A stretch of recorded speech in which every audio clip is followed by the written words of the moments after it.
Episode 10 of 90 Day Fiancé, Happily Ever After? Season 9 is the kind of television that feels less like a show and more like sitting in the middle of someone else's very uncomfortable family dinner. You don't just watch it, you survive it. From the moment it kicks off, you can practically hear the dramatic background music preparing for emotional turbulence, eye rolls, overcooked family tension, and one particular question that shakes the room harder than an unexpected wedding toast. This week's episode serves a buffet of awkwardness and emotion, with just enough genuine heart to remind you why you're watching, right before someone says something truly uncalled for. Let's begin where all great emotional explosions begin, the airport. We watch Alex, names changed to protect our collective dignity, arrive in the US after what was presumably a long flight, a handful of crying babies, and about 30 minutes of overthinking every possible family interaction. Alex is greeted by Jamie, the American partner, with a hug that says, "I missed you," and eyes that whisper, "Please don't ruin this." They drive straight from the airport into the heart of suburban warfare, a full-blown dinner with the entire family. No time to nap, no time to breathe, just straight into the lion's den. Dinner begins innocently enough. There's lasagna. There's wine. There are polite smiles. But anyone who's been on this show longer than 5 minutes knows that dinner is never just dinner. This is where unfiltered opinions go to die, or get resurrected louder than ever. The first wave of questions starts off with the usual small talk. What do you think of the weather? How was the flight? Do you like the food? But things quickly spiral into that delightful genre of questioning known as thinly veiled interrogation. So, Alex, someone asks, fork midair, what exactly are your long-term plans here in the US? Translation: are you here for love or for the green card? Alex, who was prepared for culture shock, not a full FBI debriefing, handles it like a seasoned pro, answering in vague but charming phrases like, "I'm here to build a future," and "we want to grow together." Classic page 1 of the reality TV survival guide.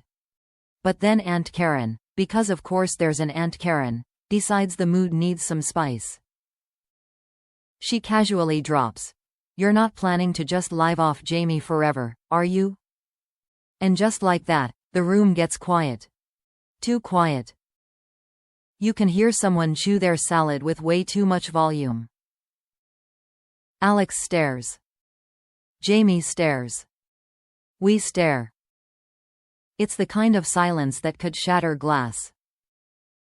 Alex, visibly flustered but determined not to cause an international incident, responds with a careful blend of optimism and mild panic. "No, of course not," they say. "I want to find a job. Or study. Or something productive. I just need some time." It's a fair answer, but it doesn't satisfy Karen, whose face says she's read one too many immigration forums and has declared herself the unofficial visa sheriff. Meanwhile, Jamie sits there doing emotional CPR on the relationship using only eye contact and reassuring shoulder pats.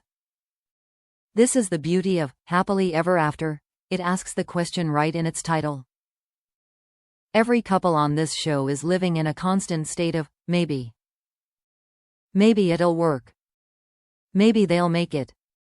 Maybe they'll run screaming in opposite directions before dessert.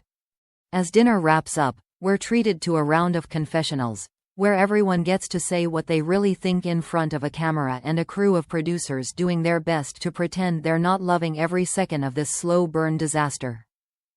Alex admits the night was overwhelming, and that they just want to be accepted. Jamie says, "I knew my family would be tough, but this was next level."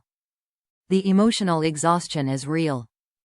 But just when things seem to have calmed down, the episode cuts to a side plot that feels straight out of a sitcom. Enter Jamie's best friend, who decides now is the perfect time to check in via FaceTime. They pop onto the screen with the energy of a chaotic good fairy godmother, saying things like, "Sue, how's it going?" while sipping wine and smirking like they already know it's not going well. Jamie unloads. The best friend reacts appropriately, with gasps, exaggerated eye rolls, and the kind of honesty only a lifelong friend can provide. That woman asked if they're a freeloader.